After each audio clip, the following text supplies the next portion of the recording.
Nah, kenapa sekarang banyak orang buta huruf ngaku Islam? Karena diyakini Nabi kita buta huruf.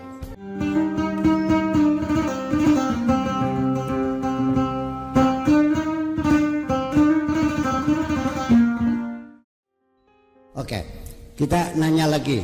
Nabi Muhammad itu hampir semua orang meyakini buta huruf, betul nggak?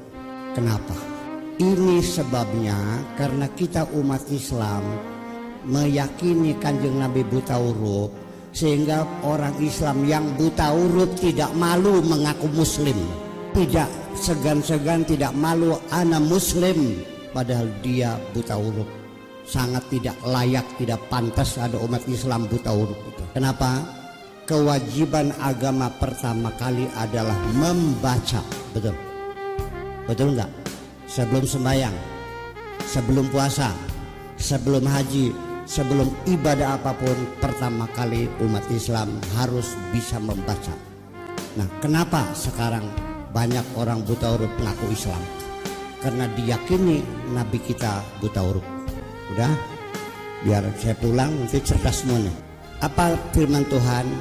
Surat pertama kali turun, Iqra bismi rabbikal ladzi khalaq khalaqal insana min Iqra wa rabbukal alladzi 'allama bil 'allamal insana ma lam. Allah menyuruh Nabi surah apa itu? Suruh baca Iqra. Nabinya bisa baca enggak? Kalau di sini ada orang gempor. Tau gempor? Apa gempor bahasa Indonesia? Mesot. Udah gempor aja dah. Bahasa Indonesia kurang perbendaharaan bahasa Indonesia. Orang gempor saya suruh, hei lari. Mungkinkah saya menyuruh orang yang tidak bisa lari disuruh lari? Orang tidak bisa berenang saya suruh berenang. Bener nggak perintah ini? Itulah standar Allah. La yukallifullahu nafsan illa usaha. Allah tidak mungkin menyuruh orang di luar kemampuannya. Kalau Allah menyuruh Nabi tidak bisa membaca, dan Allah menyuruh Nabi membaca, dan Nabi tidak bisa membaca, layakkah Allah menyuruh seperti itu? Belajar cerdas sekarang. Iya. Nah, itulah yang menjadi persoalan, menjadi seperti itu. Kita berpikir sejenak. Lalu maksudnya apa? Ummi ini adalah maknanya bukan goblok, bukan buta huruf. Mungkinkah ada seorang Rasul goblok? Lah pasti dong. Lalu apa yang menjadi masalah? Ini kita bertanya besar. Tetapi saya bisa mengalah sedikit. Mungkin saja Nabi waktu itu belum bisa membaca ketika belum diutus sebagai Rasul. Ketika sudah dikeluarkan SK sebagai Rasul, hari itu juga Nabi sudah pandai membaca. Lalu Umi siapa? Umi ini artinya bukan tidak bisa membaca, bukan goblok, bukan. Nabi Muhammad itu orang yang paling cerdas di alam dunia. Einstein itu nggak ada apa-apanya tuh. Mungkin 1/10 Kanjeng Nabi barangkali. Kanjeng Nabi itu punya keistimewaan mendengar apapun sekali saja seumur hidup dia ingat.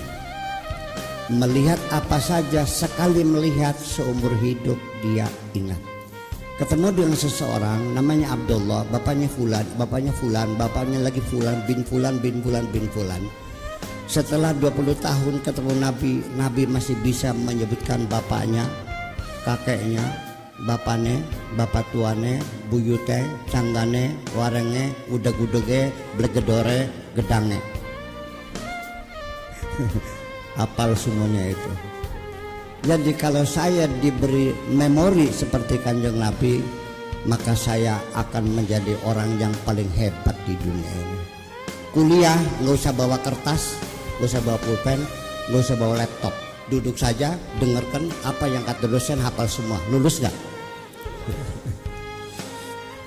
Itu. Jadi tidak mungkin Jadi Nabi baca sekejap. Dan ada riwayat yang banyak diceritakan orang, menjelang Nabi meninggal dunia itu sedang sakit parah, beliau minta kertas dan pulpen untuk menuliskan wasiat sesuatu, karena dia sudah menyadari mungkin tidak akan lama lagi saya mesti kembali kepada Allah, ingin menitipkan umatnya, minta kertas dan pulpen. Disiapkan waktu itu oleh Siti Fatimah, disiapkan. Nah, Nabi di kamar Siti Aisyah, ketika datang bawa kertas dan pulpen oleh Sayyidina Umar, dilarang. Nggak usah lah, beliau sudah parah sekali. Itu jadi Nabi bisa menulis, iya, tapi tidak boleh. Itulah sebabnya, dan ini masih kita kaji, ya kan, kebenaran cerita ini. Tapi bahwa Nabi bisa menulis itu perlu kita yakini. Tidak mungkin Nabi itu akan berbohong. Kemudian, yuk, apa sih makna ummi ini? Dari mana kita mempelajari makna ummi?